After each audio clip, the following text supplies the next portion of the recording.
영상을 통해서 보셨듯이 사람을 살리셔서 하나님께서 하시는 일이 있습니다. 왜 이 방해인 자매를 사용하셔서 살리셔서 전주의 모든 사람들에게 예수 그리스도의 복음을 전하게 하셨는지, 그 살리시는 하나님의 은혜가 우리 가운데 충만하게 임하길 원합니다. 하나님께서 사람에게 주신 은혜 중에 가장 큰 은혜가 있다면 그것은 바로 구원의 은혜일 것입니다. 아담의 죄로 인해 인간의 힘으로는 도저히 구원받을 수 없는 우리들을 주님께서 예수 그리스도를 믿게 하셔서 그 구원에 동참케 하신 그 은혜가 아마 우리가 받은 은혜 중에 가장 큰 은혜일 것입니다. 우리가 노력한 것도 없고 우리의 공로도 없는 선물과 같은 은혜, 그 은혜라는 단어가 창세기 처음으로 등장하는 곳이 6장 8절입니다.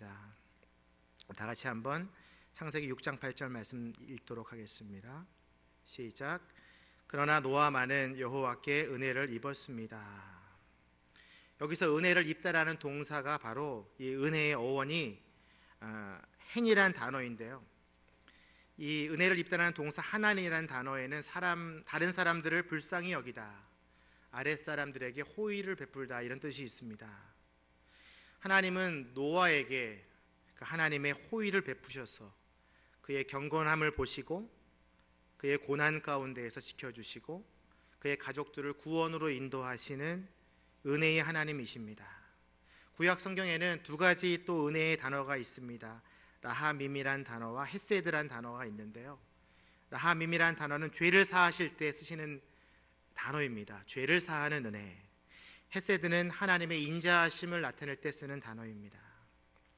신약에서도 은혜는 카리스라는 단어로 나타나는데요, 어떠한 사람들에게 매력을 끌거나 아름다움을 말할 때 이 카리스라는 단어를 쓰고요, 어떤 사람에게 친절을 베푼 것에 대해 감사할 때 또 이 단어를 씁니다. 이 모든 원어들을 합성해서 이제 해석을 해보면 그 은혜란 뜻은 죄인에게 베풀어 주시는 하나님의 구원의 은혜다라고 정의할 수 있습니다. 로마서 5장 8절 말씀이 그것을 증거하고 있는데요, 이 은혜는 이렇게 정의할 수 있습니다. 우리 로마서 5장 8절 말씀 같이 읽겠습니다. 시작. 그러나 우리가 아직 죄인 되었을 때 그리스도께서 우리를 위해 죽으심으로 하나님께서는 우리에 대한 그분의 사랑을 나타내셨습니다. 하나님의 은혜가 이제 신약으로 넘어와서 우리를 위해 죽으시고 우리를 구원하시는 하나님의 은혜로 정의되고 있습니다. 특히 오늘 우리가 읽었던 요한복음 11장 말씀에는 더 놀라운 은혜가 있습니다. 그것은 어떤 은혜냐면 죽은 자를 살리는 은혜입니다. 오늘 본문 말씀의 11장 17절을 보면 나사로가 죽은 지 4일이나 되었다고 성경이 증거합니다. 유대인의 풍습 가운데에는 죽은 사람의 영혼이 그 시체 주변을 3일 정도를 떠돈다고 합니다. 그래서 3일이 지나야 완전히 죽은 것 같이 사람들이 믿었던 풍습이 있었습니다. 그래서 4일이 되었다는 것은 이 사람은 완전히 죽었다, 다시는 깨어날 수 없다, 떠다니는 영혼조차도 들어올 수 없는, 시대와 풍습을 뛰어넘는 완전한 죽음, 그 죽음 가운데 있는 나사로가 오늘 예수 그리스도의 은혜로 인해 살아나게 되는 것입니다.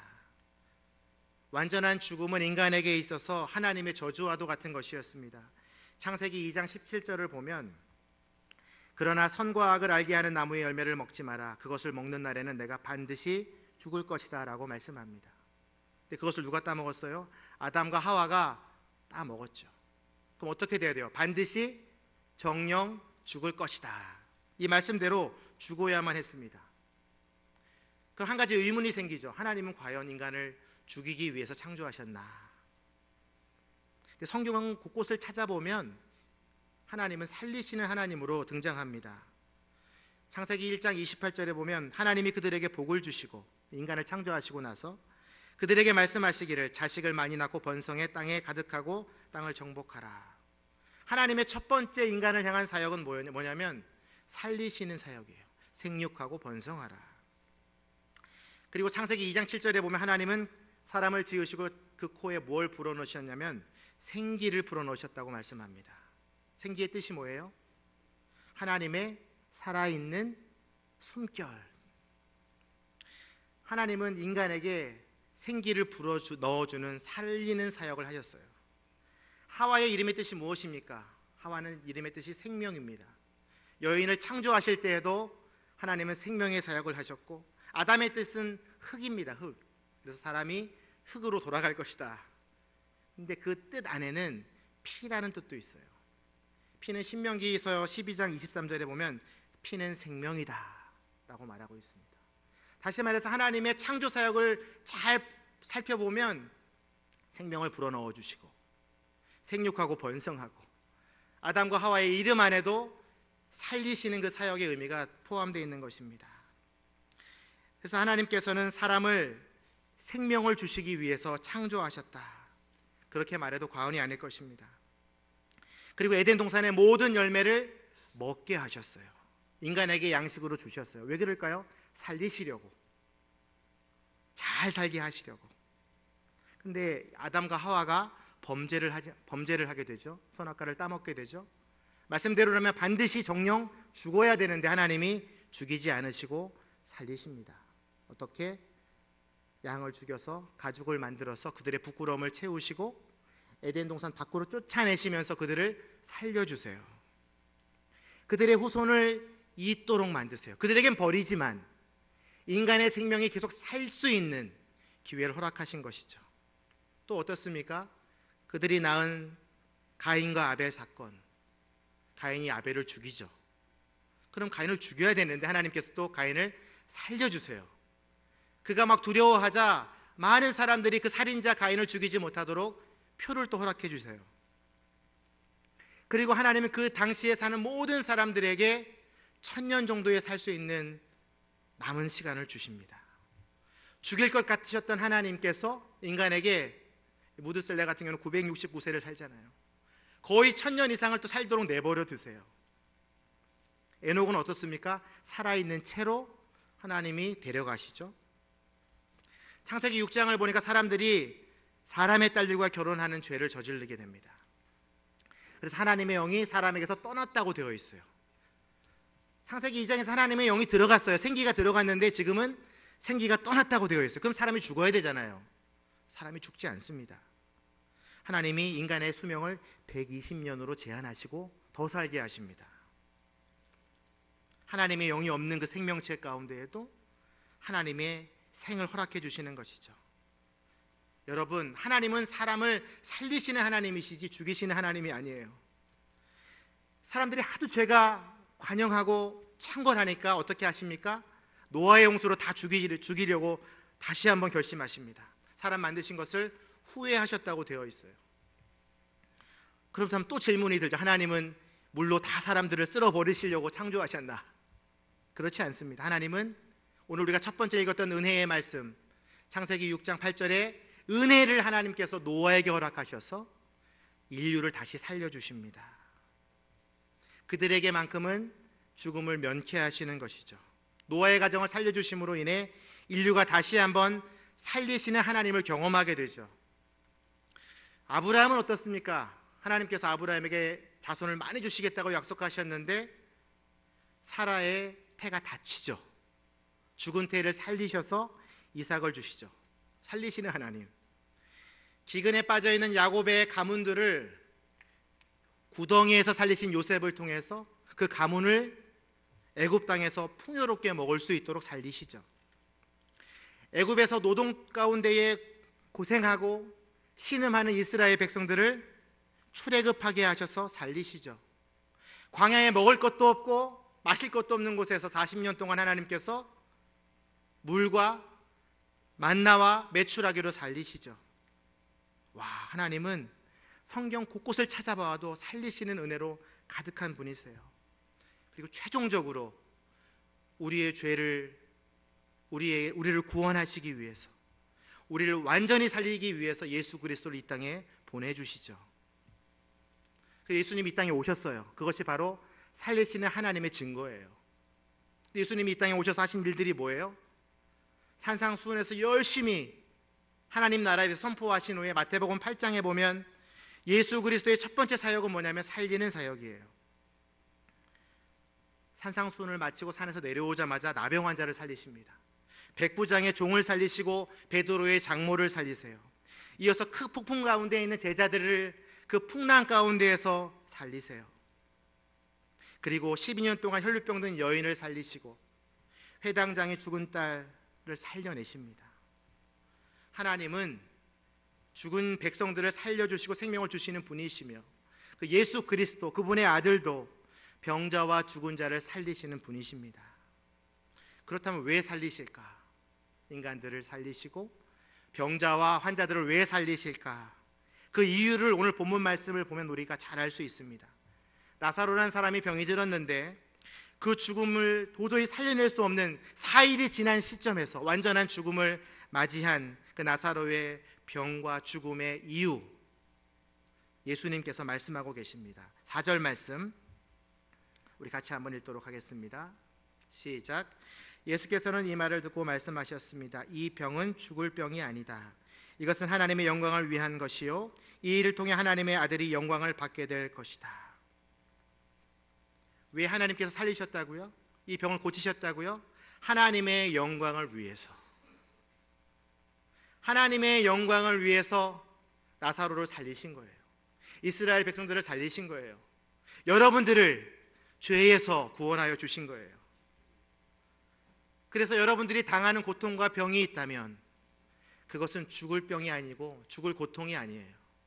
그것은 하나님이 여러분의 고통을 통해서 하나님의 영광을 드러내기 위한 기회죠. 하나님의 은혜죠. 제 어머니가 제가 초등학교 시절에 주일학교 부장 선생님을 하셨습니다. 신앙이 아주 투철하셨어요. 그리고 제가 중학교 갔을 때 어머니가 아세아 연합 신학대학에 입학을 하십니다. 그리고 저희 모교회에서 신방 전도사로 봉사하셨습니다. 저는 어머니가 왜 신학교를 갔는지, 어떻게 전도사님으로 일하게 됐는지 이유는 잘 모릅니다.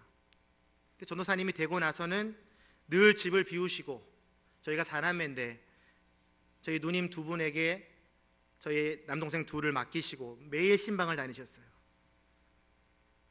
그리고 그 당시에 저희 가게가 어려웠기 때문에 동네 아이들을 모아서 가회도 하셨어요. 식사를 거르시기도 하셨고, 어머니 사역지가 봉천동 달동네였어요. 그 달동네를 매일 왔다 갔다 하시면서 지친 몸을 안고 집에 오셔서는 저희 저녁상을 차려주시고, 쉬셔야 되는데 저녁 늦게까지 소파에서 기도를 하시는 모습을 보았습니다. 정말 누구보다 열심히 사셨어요. 저희 어머니를 제가 볼 때마다 저는 너무나 은혜를 받았고 감동을 받았어요. 그랬던 어머니가 제가 대학교 2학년이 되던 해에 큰 사고를 당하십니다. 어머니는 열정이 대단하세요. 제가 또 설교할 때 여러분 가끔씩 막 굉장히 큰 목소리를 할 때 있죠. 열정이 막 넘치죠. 제가 어머니한테 받은 거예요. 우리 어머니는 저희 한 10배는 되세요. 이 마이크가 없어도 다 그냥 쩌렁쩌렁 울리게끔 설교하세요. 그러다가 설교를 너무 막 열정적으로 하시다가 뇌출혈이 왔어요. 뇌에 혈관이 터져가지고 그 자리에서 탁 쓰러지신 거예요. 강대상에서. 그 소식을 저희는 이제 우리 아버님을 통해서 제가 얘기를 들었고, 우리 가족들 4남매를 다 모아놓고 아버지께서 말씀하셨습니다. 어머니가 지금 설교하시다 쓰러지셔서 중환자실에 계신다. 우리가 할 것은 가정예배다. 기도하고 찬송하자. 저는 다시는 볼 수 없는 그 어머님을 생각하면서 막 울면서 기도했죠. 어머니만 살려주시면 제가 하나님 뭐든지 하겠습니다. 막 별기도를 다 했어요. 어머니만 살려주시면. 왜냐하면 제 인생 가운데 어머니가 차지하는 비중이 너무 컸어요. 어머니는 제 멘토였고, 제가 주일날 그 어렸을 때도 막 설교 듣고 오면 어머니한테 그대로 했어요. 제가 어머니가 받아주시면서 그래 네가 말씀을 잘 들었구나. 그러니까 제 인생 가운데 어머니가 없다는 것은 상상을 못하는, 그래서 막 울면서 살려달라고 기도를 했는데 어머니께서 정확하게 2주일 동안 병원 그 중환자실에 계시다가 기적적으로 의식이 회복됐어요. 그리고 정확히 한 달 뒤에 어머니께서 퇴원하셨습니다. 저는 어머니의 그 삶을 통해서 살리시는 하나님을 저는 완전히 경험했어요. 하나님이 살려주시기도 하는구나. 근데 우리의 인생 가운데는 우리의 힘으로 어쩔 수 없는 그런 아주 위급한 상황에 빠질 때가 있죠. 내 힘으로는 도저히 감당할 수 없는 병이나 사업에 부도가 나거나 자녀들이 집을 나가거나 우리 인생 가운데 처절한 어둠과 같은 죽음과 같은 일들이 닥치죠. 그때 우리는 어떤 생각을 합니까? 하나님께서 일하시지 않는구나. 하나님은 나의 하나님이 아니구나. 그 부활의 하나님은 지금 없구나. 이런 생각이 들 수 있어요. 그래서 하나님은 우리 인생 가운데 마침표를 찍어주는 분이 아니신가. 아무리 기도해도 응답이 없고 내 삶은 계속 나락으로 떨어지고 우리의 상처는 계속 깊어지고, 저는 어머니가 깨어나기 전에 2주 동안은 어쩜 그런 마음이었어요. 하나님, 도대체 일하시는 겁니까? 언제 어머니를 깨워주실 겁니까? 기도 응답이 안 되고 우리가 원하는 대로 우리의 소원이 들어지지 않는 경우에는 하나님은 마침표를 찍어주는 분이에요. 근데 가만히 생각해 보면, 지금 돌아서 생각해 보니까 어머니는 살아나셨고 내 위기와 고통들은 사라졌고, 더 하나님을 신뢰하게 하시죠. 우리 인간의 입장에서 보면 그 시간들이 마침표 같지만 하나님의 입장에서 보면 쉼표죠. 쉼표. 하나님은 일을 안 하시는 것이 아니라 더 큰 하나님의 영광을 드러내기 위해서 잠시 쉬고 계신 거예요. 우리가 하나님을 온전히 의지할 수 있도록, 우리가 부활의 소망을 가지고 주님을 만날 수 있도록 기다리시는 거예요. 여러분의 인생 가운데 마침표와 같은 시간들이 있다면 이 말씀을 통해서 하나님의 쉼표임을 기억하시길 바랍니다. 일하시지 않은 것 같지만 일하고 계세요. 기도 응답이 안 되는 것 같지만 더 큰 응답을 준비하고 계세요. 저희 어머니는 다시 회복하셔서 10년간 사역하시고 은퇴하셔서 지금 권사님으로 교회를 섬기고 계십니다. 어머님을 살리신 그 하나님의 은혜는 제가 더욱 하나님을 신뢰하게 했어요. 우리 가족이 모두 그 살리시는 하나님을 경험했기 때문에.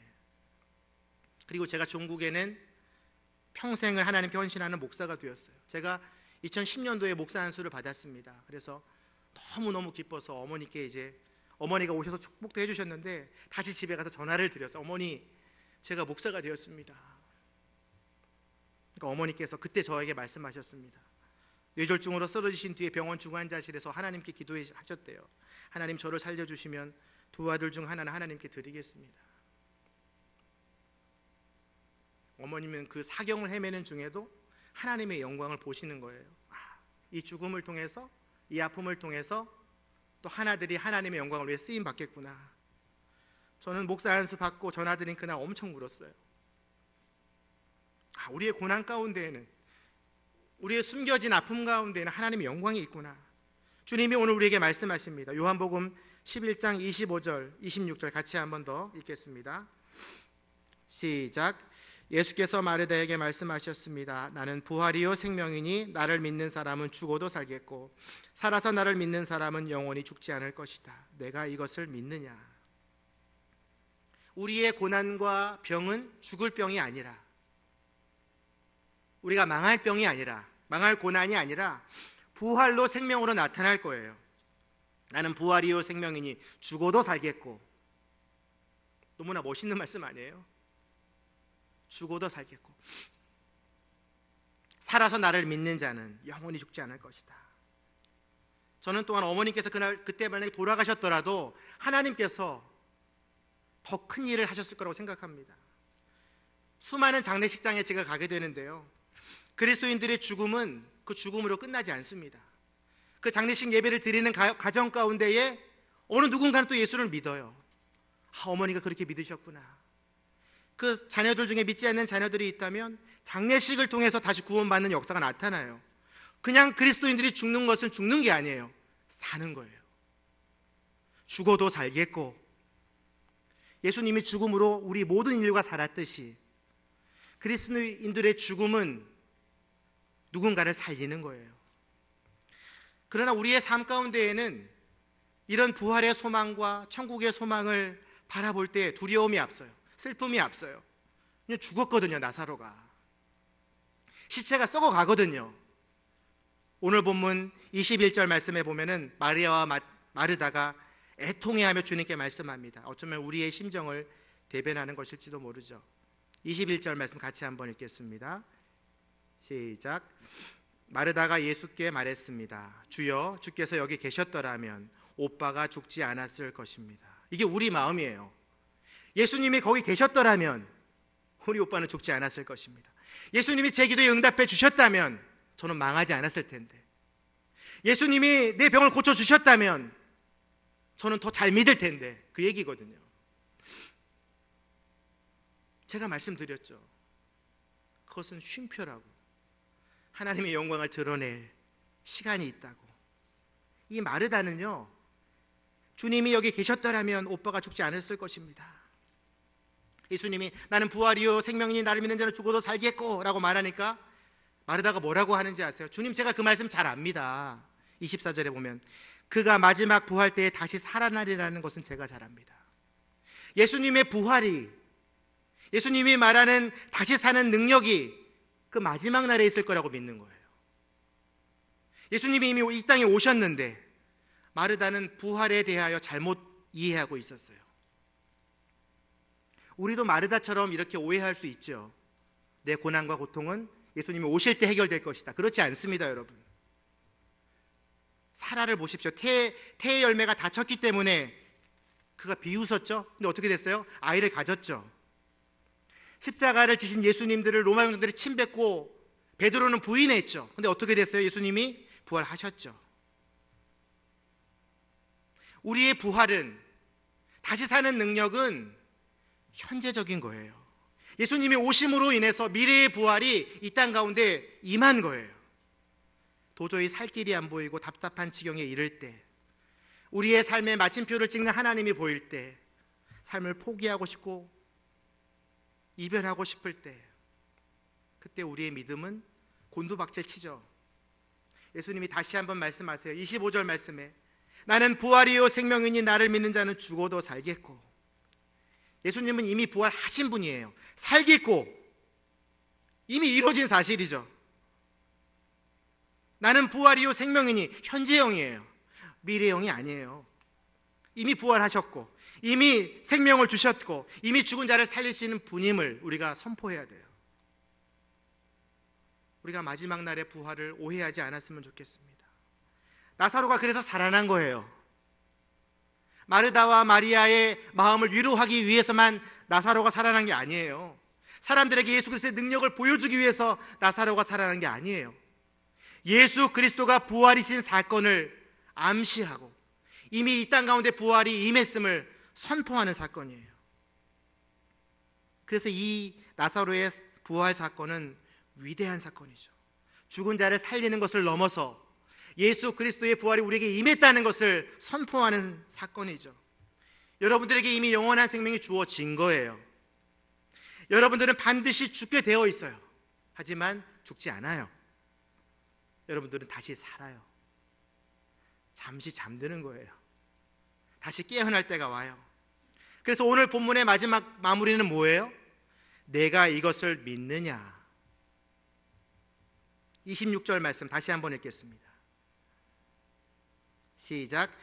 살아서 나를 믿는 사람은 영원히 죽지 않을 것이다. 내가 이것을 믿느냐. 여러분은 살리시는 하나님을 믿으십니까? 아멘. 선포하십시오. 살리시는 하나님의 은혜가 여러분의 삶 가운데 충만하게 임할 것입니다. 고난과 병이 있고 풀리지 않는 문제가 있다면 그래서 하나님께서 영광을 나타내시기 위해서 주시는 쉼표예요. 잠잠히 기도하세요. 세상에 죽어가는 것들이 여러분들을 이기지 못합니다. 살리시는 하나님을 여러분들이 경험하게 될 거예요. 지금은 사순절 기간입니다. 예수님의 죽음을 묵상하지만 다시 한번 부활을 묵상해야 돼요. 예수님의 고난을 바라보지만 부활을 생각해야 돼요. 십자가 앞에 나아가지만 여러분들이 이미 승리해야 돼요.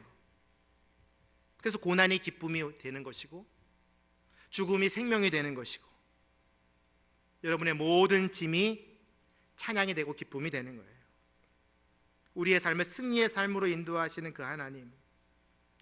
사도 바울은 로마서에서 이렇게 그 살리시는 하나님을 선포합니다. 로마서 4장 17절, 로마서 10장 9절 두 절을 읽고 함께 기도하겠습니다. 시작. 기록되기를 내가 너를 많은 민족의 조상으로 세웠다라고 한 것과 같습니다. 아브라함은 그가 믿은 하나님, 곧 죽은 사람을 살리시며 없는 것을 있는 것 같이 부르시는 하나님 앞에서 우리의 조상이 되셨습니다. 로마서 10장 9절 시작.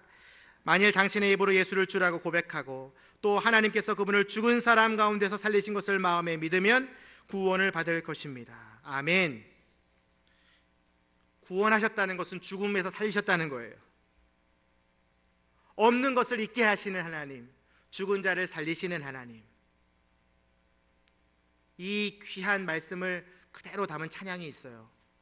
찬송가 305장인데요 어떤 분이 이것을 좀 현대적으로 편곡을 했던 이 복음성가가 있습니다. 나 같은 죄인 살리신. 우리 자막을 보면서 찬양팀이랑 같이 함께 찬양했으면 좋겠습니다. 이 4절의 가사 안에 살리시는 하나님이 들어있어요. 나 같은 죄인 살리신, 큰 죄악에서 살리신, 해처럼 밝게 살면서 주 찬양하리라. 우리 가사와 또 말씀을 생각하면서 주님 앞으로 기도하며 나아가겠습니다. 나 같은 죄인 살리신, 나 같은 죄인 살리신, 주의 놀라와 잃었던 생명 찾았고 광명을 얻었네. 큰 죄악에서 건지신, 큰 죄악에서 건지신 주네 고마워. 나 처음 믿은 그 시간, 나 처음 믿은 그 시간, 귀하고 귀하다. 주 찬양, 주 찬양, 주 찬양. 내 마음 다해, 내 마음 다해. 주 찬양, 주 찬양.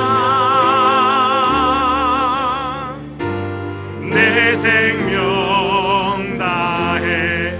이제껏 내가 산 것도, 이제껏 내가 산 것도 주님의 은혜라.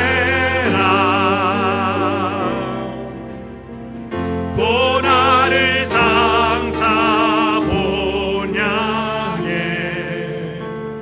인도해 주시리. 거기서 우리 영원히, 거기서 우리 영원히 주님의 은혜로 해처럼 맑게 살면서 주 찬양하리. 살리시는 하나님께 주 찬양, 주 찬양. 살리시는 하나님, 내 마음 다해, 내 마음 다해. 살리시는 하나님, 우리의 영혼을 살리시는 하나님, 내 생명 다해, 내 생명 다해. 나 같은 죄인 살리신, 나 같은 죄인 살리신 주의 놀라와. 잃었던 생명 찾았고 광명을 얻어. 주 찬양, 주 찬양, 주 찬양, 주 찬양.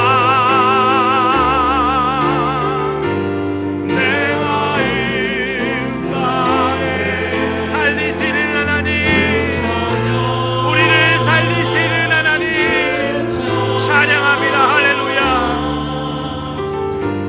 내 생명 함께 기도하며 나아가기를 원합니다. 우리를 살리시는 하나님, 우리의 영혼을 살리시는 하나님, 우리의 인생을 살리시는 하나님, 우리의 자녀를 살리시고 가정을 살리시며 이 사순절 기간 동안에 부활의 능력으로 승리하는 우리 모두가 되게 하여 주시옵소서. 한 번 더 기도하며 나아가겠습니다.